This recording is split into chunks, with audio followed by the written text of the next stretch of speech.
رب اشرح لی صدری ویسر لی امری واحلل عقدۃ من لسانی یفقہوا قولی اعوذ باللہ من الشیطان الرجیم بسم اللہ الرحمن الرحیم۔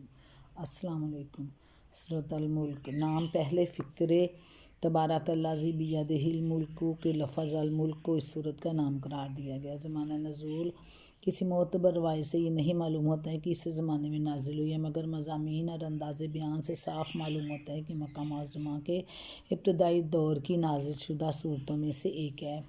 موضوع اور مضمون: اس میں ایک طرف مختصر طریقے سے اسلام کی تعلیمات کا تعارف کرایا گیا اور دوسری طرف بڑے مؤثر انداز میں ان لوگوں کو چونکا دیا گیا ہے جو غفلت میں پڑے ہوئے تھے۔ یہ مکہ معظمہ کی ابتدائی صورتوں کی خصوصیت ہے کہ وہ اسلام کی ساری تعلیمات اور رسول اللہ صلی اللہ علیہ وآلہ وسلم کے مقصد بعثت کو پیش کرتی ہیں، مگر تفصیل کے ساتھ نہیں بلکہ اختصار کے ساتھ، تاکہ وہ بتدریج لوگوں کے ذہن نشین ہوتی چلی جائیں۔ اس کے ساتھ ان میں زیادہ تر زور اس بات پر صرف کیا جاتا ہے کہ لوگوں کی غفلت دور کی جائے، ان کو سوچنے پر مجبور کیا جائے اور ان کے سوئے ہوئے ضمیر کو بیدار کیا جائے۔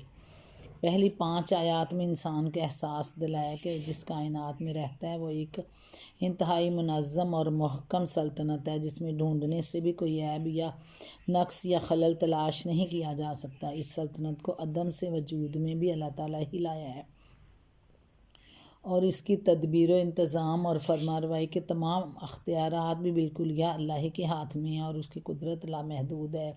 اس کے ساتھ انسان کو یہ بھی بتایا کہ اس انتہائی حکیمانہ نظام میں وہ بے مقصد پیدا نہیں کیا گیا، بلکہ یہاں اسے امتحان کے لیے بھیجا ہے اور اس امتحان میں وہ اپنے حسن عمل ہی سے کامیاب ہو سکتا ہے۔ آیت 6 سے 11 تک کے کفر کے وہ ہولناک نتائج بیان کیے ہیں جو آخرت میں نکلنے والے ہیں، اور لوگوں کو بتایا کہ اللہ تعالیٰ نے اپنے انبیاء اکرام کو بھیج کر تمہیں اس دنیا میں ان نتائج سے خبردار کر دیا۔ اگر یہاں تم انبیاء علیہ السلام کی بات مان کر اپنا رویہ درست نہ کرو گے تو آخرت میں تمہیں خود اعتراف کرنا پڑے گا کہ جو سزا تم کو دی جا رہی ہے فی الواقعہ تم اس کے مستحق ہو اور خسارے میں تم لوگ خود ہی ہو۔ آیت 12 سے 14 تک یہ حقیقت ذہن نشین کرائی ہے کہ خالق اپنی مخلوق سے بے خبر نہیں ہو سکتا، وہ تمہاری ہر کھلی اور چھپی بات حتیٰ کہ تمہارے دل کے خیالات تک سے واقف ہے۔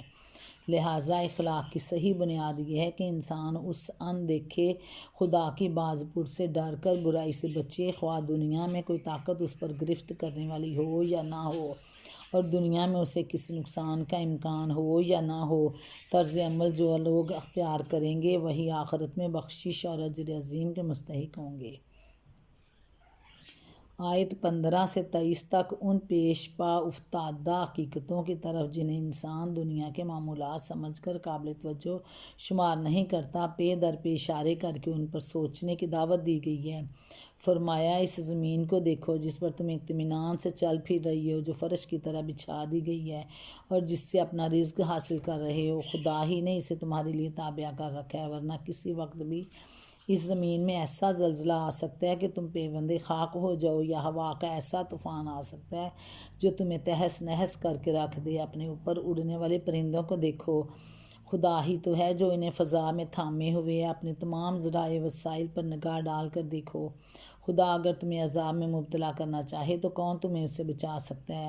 اگر اللہ تمہارے لیے رزق کے دروازے بند کر دے تو کون انہیں کھول سکتا ہے؟ یہ ساری چیزیں تمہیں حقیقت سے آگاہ کرنے کے لیے موجود ہیں، مگر انہیں تم حیوانات کی طرح دیکھتے ہو جو مشاہدات سے نتائج اخذ کرنے کی صلاحیت نہیں رکھتے اور اس سماعت و بینائی اور ان سوچنے سمجھنے والے دماغوں سے کام نہیں لیتے جو انسان ہونے کی حیثیت سے خدا نے تمہیں دیے ہیں، اسی وجہ سے راہ راست تمہیں نظر نہیں آتی۔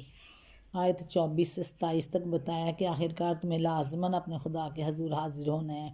نبی کا کام یہ نہیں کہ تمہیں اس کے آنے کا وقت اور تاریخ بتائے، اس کا کام بس یہ ہے کہ تمہیں اس آنے والے وقت سے پیش کی خبردار کر دے۔ تم آج اس کی بات نہیں مانتے اور مطالبہ کرتے ہو کہ وہ وقت لا کر تمہیں دکھایا جائے، مگر جب وہ آ جائے گا اور تم آنکھوں سے اسے دیکھ لو گے تو تمہارے ہوش اڑ جائیں گے۔ اس وقت تم سے کہا جائے گا کہ یہی ہے وہ چیز جسے جلدی لے آنے کا تم مطالبہ کر رہے تھے۔ آیت 28 سے 29 میں کفار مکہ کی ان باتوں کا جواب ہے جو نبی اکرم صلی اللہ علیہ وآلہ وسلم اور آپ صلی اللہ علیہ وسلم کے ساتھیوں کے خلاف کرتے تھے، وہ حضور صلی اللہ علیہ وآلہ وسلم کو تنگ کرتے تھے اور آپ کے لیے اور اہل ایمان کے لیے ہلاکت کی دعائیں مانگتے تھے۔ اس پر فرمایا کہ تمہیں راہ راست کی طرف بلانے والے خواہ ہلاک ہوں یا اللہ ان پر رحم کرے، اس سے آخر تمہاری قسمت کیسے بدل جائے گی؟ تم اپنی فکر کرو کہ خدا کا عذاب اگر تم پر آ جائے تو کوئی تمہیں نہیں بچائے گا۔ جو لوگ خدا پر ایمان لائے ہیں اور جنہوں نے ان پر اس اللہ پر توکل کیا، انہیں تم گمراہ سمجھ رہے ہو۔ ایک وقت آئے گا جب یہ بات کھل جائے گی کہ حقیقت میں گمراہ کون تھا۔ آخر میں لوگوں کے سامنے یہ سوال رکھ دیا گیا کہ اسی پر سوچنے کے لیے انہیں چھوڑ دیا ہے کہ عرب کے صحراؤں اور پہاڑی علاقوں میں جہاں تمہاری زندگی کا سارا انحصار اس پانی پر ہے جو کسی جگہ زمین سے نکل آیا، وہاں اگر یہ پانی زمین میں اتر کر غائب ہو جائے تو خدا کے سوا کون تمہیں یہ آب حیات لا کر دے سکتا ہے؟